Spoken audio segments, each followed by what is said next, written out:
ধৈর্যশীলদের সঙ্গে আছি। কাদের সঙ্গে? নিশ্চয় আমি ধৈর্যশীলদের সঙ্গে আছি। তাহলে বোঝা যায় কারবালার গ্রাণ আছে। কারবালার গ্রাণ। হে আমার বাউফুরের জমিনের আমার ভাই, আমার বন্ধু, আমি যে কথায় আমার মূল আলোচনা হলো, পাকে পাঞ্জাতন হলো নাজাতের তরি, আহলে বায়াত হলো নাজাতের তরি। এই নাজাতের তরির মধ্যে যারা থাকবে তার ইহকালেও ভয় থাকবে না, পরকালেও ভয় থাকবে না। আল্লাহ তাবারক তাআলা তাদের বরকতে এবং রহমতে দুনিয়ার সকল বালা মুসিবত থেকে আল্লাহ হেফাজত করেন। হযরতে আদম আলাইহিস সালাম, হযরতে আদম আলাইহিস সালাম একজন পয়গম্বর। আদম আলাইহিস সালাম দুনিয়াতে যখন আগমন করেন, আদম আলাইহিস সালাম আল্লাহর জান্নাত থেকে আল্লাহ সুবহানাহু ওয়া তাআলা আদম আলাইহিস সালামকে বিতাড়িত করে দুনিয়াতে পাঠিয়ে দিলেন। এই দুনিয়াতে আদম আলাইহিস সালাম 300 বছর মতান্তরে 350 বছর পর্যন্ত কান্না করেছিলেন একটা ভুলের জন্য। কয়টা ভুলের জন্য? খেয়াল করুন, একটা ভুলের জন্য আদম আলাইহিস সালাম 300 মতান্তরে 350 বছর পর্যন্ত ক্রন্দন করেছিলেন। কিন্তু আমরা জানি শেষ পর্যন্ত আপনার আমার নবীর নামের উসিলায় উনি সেই তকমা থেকে, সেই কথা থেকে আল্লাহ সুবহানাহু ওয়া তাআলা আদম আলাইহিস সালামকে নাজাত করেছিলেন। সুবহানাল্লাহ। আমরা জানি নবীর উসিলায়, কিন্তু এটার আসল হাকিকতে যদি যাই, এটার হাকিকতের ভিতরে আল্লাহ তাবারক তাআলা পাকে পাঞ্জাতন মিশিয়ে দিয়েছে। সুবহানাল্লাহ বলে। আল্লাহ সুবহানাহু ওয়া তাআলা জিবরাইল আমিনকে আদম আলাইহিস সালামের খেদমতে পাঠাইলেন। ও জিবরাইল, যাও যাও আমার আদম রে 5টা নাম শিক্ষা দিয়ে আসো। সুবহানাল্লাহ। আমার আদমকে 5টা নাম শিক্ষা দিয়ে আসবা। আর এই 5টা নাম যদি আদমে শিখে রাখে, তাহলে আদমের দুনিয়ার যত বড় মুসিবত হোক না কেন, আমি আল্লাহ সুবহানাহু ওয়া তাআলা এই 5টা নামের গুণে মাফ করে দিব। জিবরাইল আমিন 5টা নাম নিয়ে আদম আলাইহিস সালামের খেদমতে আসলেন। আদম নবীরে সালাম দিলেন। আদম নবীরে সর্বপ্রথম শিখাইলেন মুহাম্মাদুর রাসূলুল্লাহ সাল্লাল্লাহু আলাইহি ওয়াসাল্লাম। 2 নম্বর নাম শিখাইলেন হযরতে আলীর নাম। 3 নম্বর নাম হযরতে খাতুন জান্নাত মা ফাতেমা।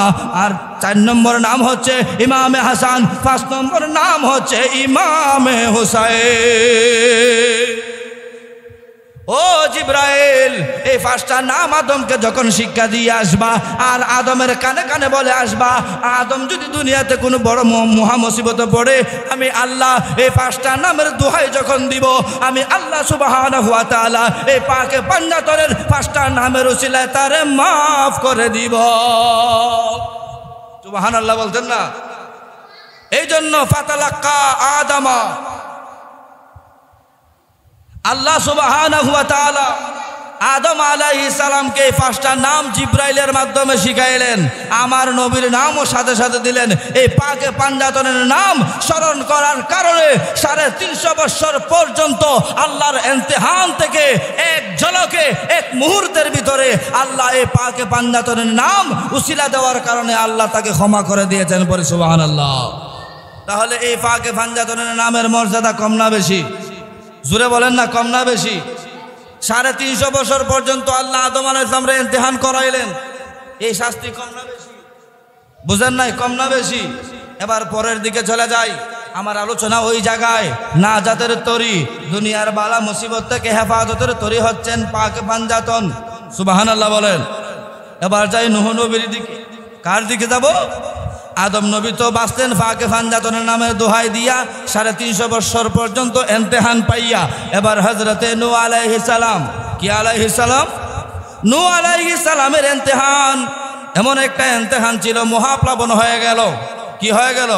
আমি সংক্ষেপ করে বলছি। মহাপ্লাবন থেকে বাঁচার জন্য আল্লাহ তাবারক তাআলা একটা কিস্তি তৈয়ার করার কথা বলেছেন। সুবহানাল্লাহ বলেন না?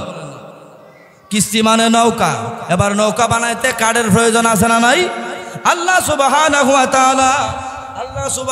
ওয়া তাআলা এই কিস্তি বানানোর জন্য কাঠের প্রয়োজন হয়ে গেল। আর এই কাঠের প্রয়োজন যখন হয়ে গেল, তখন আল্লাহ সুবহানাহু ওয়া তাআলা নূহ আলাইহিস সালামকে বললেন কাঠের ব্যবস্থা করো। নূহ আলাইহিস সালাম 1,24,000 কাঠ বানাইলেন। সুবহানাল্লাহ, 1,24,000 কাঠ বানাইলেন। 1,24,000 কাঠের ভিতরে 1,24,000 নবীর নাম। সুবহানাল্লাহ, সব নবীর নাম। এরপরও আরো 4টা কাঠের প্রয়োজন।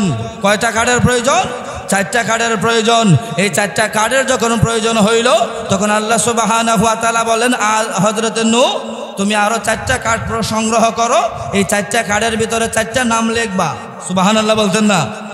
এতক্ষণ লেখছে পয়গম্বরের নাম, এবার আল্লাহ বলেছেন আরো 4টা নাম লেখো।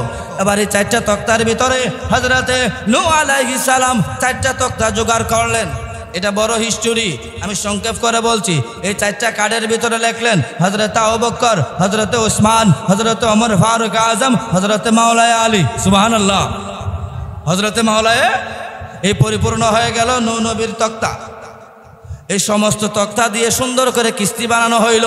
এবার আপনাদের কাছে আমার প্রশ্ন, ইঞ্জিন ছাড়া পানি দেখি নৌকা চলে? কথা কয় না, চলেনিও? কথা চলেনি। এবার যদি আপনারা করে ইঞ্জিন ছাড়া নৌকা চলে তাহলে মাঝির প্রয়োজন। কিসের প্রয়োজন? কথা বলেন, কিসের প্রয়োজন? মাঝির প্রয়োজন। কিসের প্রয়োজন? ডানে বামে মাঝি, মাঝি ডানে বামে যাওয়ার জন্য। সাধারণ নৌকা আছে না নয়? এরপরও মাঝির দরকার। এবার এই নৌকাটা মহাপ্লাবনের ভিতরে কিভাবে চলবে? এবার কিভাবে চলবে? এবার আল্লাহকে নূহ নবী সিজদায় পড়ে ডাক দিয়ে কান্দে, রহমানুর রহিম নাম তোমার আল্লাহ। সবাই বলেন আল্লাহ, রহমানুর রহিম নাম তোমার আল্লাহ, রউফুর রহিম নাম তোমার আল্লাহ। আল্লাহরে ডেকে ডেকে বললেন, আইবার এলাহি, আমার তো সব কিছু প্রস্তুত হয়ে গেল, মানুষজন তো এবার উঠে পড়ার সময় হয়ে গিয়েছে। ও আল্লাহ, এই নৌকা এই মহাপ্লাবনের ভিতরে কিভাবে চলবে, কিভাবে এদিক থেকে ওই দিক যাবে, কিভাবে তারা গতির নিয়ন্ত্রণ করবে? সুবহানাল্লাহ। আল্লাহ বলেন, ও নূহ, তোমারে আমি সব দিলাম, তুমি কি মনে করেছো তোমার গতি কিভাবে হব? তোমার এই নৌকাটা কোনভাবে চলবে, কোনভাবে কোন জায়গায় গিয়ে দাঁড়াবে, সেটার ব্যবস্থাও আমি আল্লাহ করেছি। সুবহানাল্লাহ বলতেন না? এবার আমার আল্লাহ সুবহানাহু ওয়া তাআলা কেমনে করলেন এবার দেখেন। আল্লাহ ডেকে বললেন, নূহ, তোমার এই নৌকার সামনে একটা দাঁড়া আছে। সুবহানাল্লাহ বলেন না? আর একটু জোরে বলেন না সুবহানাল্লাহ। নৌকার সামনে সুক্কা দাঁড়া আছে না নাই? আছে না নাই? এবার আল্লাহ বললেন, নূহ, এই সুক্কা দাঁড়ার আগার মাঝে লেখো মুহাম্মাদুর সাল্লাল্লাহু। সুবহানাল্লাহ বলতেন না? এই তোমার দাঁড়ার উপরের অংশে মুহাম্মাদুর রাসূলুল্লাহ লিখো, আর এটার দাঁড়ার ডান দিকে লেখো হযরতে আলী, বাম দিকে লেখো হযরতে ফাতেমা, এরপরে লেখো ইমামে হাসান, এরপরে লেখো ইমামে হুসাইন। সুবহানাল্লাহ। এই পাকে পাঞ্জাতনের নাম লেখো, আর কোনো চিন্তা করতে হবে না। তোমার মানুষজন যা কিছু এই কিস্তির ভিতরে উঠবে, একটা মানুষও ক্ষতিগ্রস্ত হবে না। আজকে সেই তাদের মাহফিলের স্মরণের আয়োজন। সুবহানাল্লাহ, আসছে না দূরে? দুনিয়ার এত বড় বড় বিপদ থেকে যদি পাকে পাঞ্জাতনের নামের উসিলায় আমরা বাঁচতে পারি, তাহলে আমরা কি এটা মনে করতে পারি না আল্লাহ ইহকালে এবং পরকালে আহলে বায়াতকে ভালোবাসার কারণে, আহলে বায়াতকে মহব্বত করার কারণে, শানে কারবালার মাহফিলের আয়োজন করার কারণে আল্লাহ আমাদেরকে মুক্তি দিবে কি দিবে না? এই বিশ্বাস আছে না নাই? কথা কোন আছে না নাই? এই বিশ্বাস আমাদের ভিতরে আছে, ইনশা। আরো জোরে বলেন না, ইনশা। আমি বলতে লাগলে আরো বলতে পারবো।